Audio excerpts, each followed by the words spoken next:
Bonjour, petite vidéo pour corriger les exercices qu'il fallait faire pour aujourd'hui, sachant que la visio n'a pas pu avoir lieu à cause des bugs informatiques. Donc je vais le faire en vidéo, c'est pas très grave.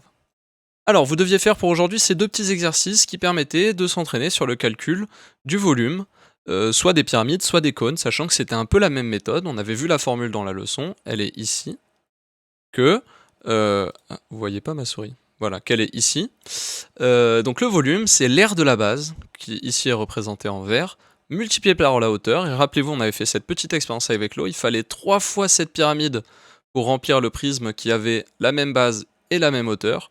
Donc divisé par 3, parce que ça, c'est 3 fois plus petit que le prisme. Et ben c'est parti, là, il n'y a pas grand-chose à faire dans cet exercice, parce que on vous donne déjà l'aire de la base en centimètres carrés. Vous voyez, centimètres carrés, ça veut dire qu'on vous donne l'unité, on vous donne l'aire de cette base. Donc le volume du premier, bah on multiplie l'aire de la base 9 cm² par les 3 cm de la hauteur et qu'on divise par 3. Et celle-là, ceci nous donne 9 cm3. J'ai oublié un signe égal. 9 cm3. Le petit b, de la même manière, V égale, je vais mettre comme ça, l'aire de la base 15 fois la hauteur 4, le tout divisé par 2, on tape à la calculette et on trouve 30 cm3. N'hésitez pas, divisé par 3, pas divisé, j'ai fait des bêtises, je fais n'importe quoi, c'est pas 30 cm3. Donc 15 fois 4 divisé par 3, je sors la calculette, je le fais pas de tête sans me tromper, j'essaye de faire ça bien. 15 fois 4 divisé par 3, ça nous fait 20 cm3. Le troisième, toujours la même méthode, n'hésitez pas à mettre pause pour bien comprendre, il n'y a aucun problème. Vous avez le temps.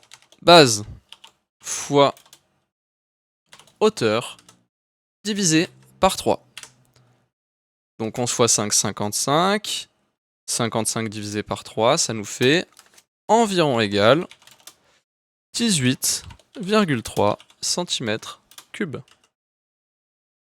Et le petit dernier, V égale l'aire de la base fois la hauteur, le tout divisé par 3. On tape à la calculette, ça nous donne 20 cm3. Ok, donc là c'était vraiment, suffisait d'appliquer la formule, on vous donnait l'aire de la base, on vous donnait la hauteur, il suffisait d'appliquer la formule sans se tromper. Le deuxième exercice qu'il fallait faire était un petit peu plus dur. Pourquoi? Parce qu'on ne vous donnait pas l'aire de la base. Donc là on voit 4 angles droits, 4 côtés égaux, on voit que l'aire c'est un carré. Et ça tombe bien, première question, calculez l'aire d'un carré de côté 5 cm. 5 cm. L'aire du carré, on rappelle la formule, c'est côté fois côté, ou alors côté au carré, ça revient au même. Donc ici, il suffit de faire 5 fois 5, c'est égal à 25 cm², vu qu'on est sur une surface.